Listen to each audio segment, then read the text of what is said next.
buradan elip oynarcan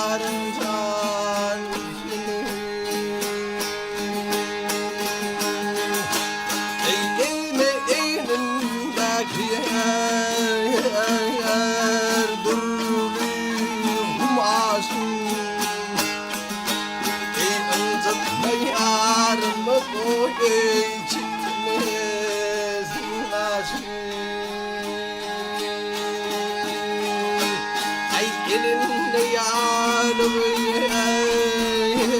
yer kıymatın yasın Ey balda olsun adamı boyu yarıncan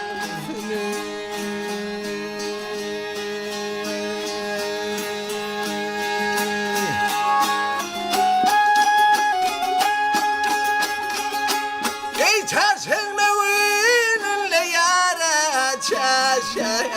var işi Ey her turu ayarım boyu eder havlalışı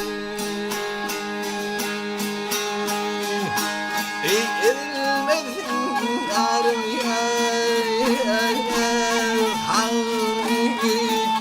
işi Ayağımı buradan el boyu yarım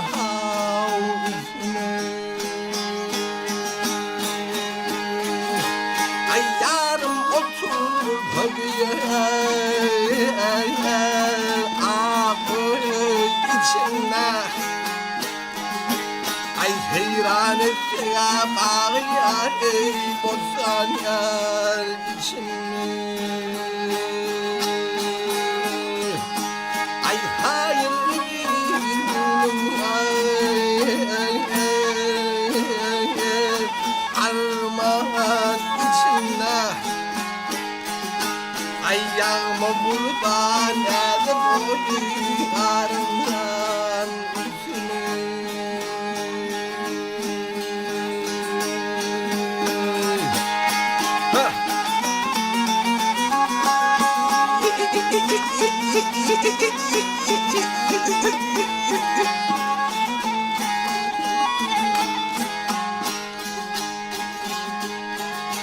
Ey hayırlı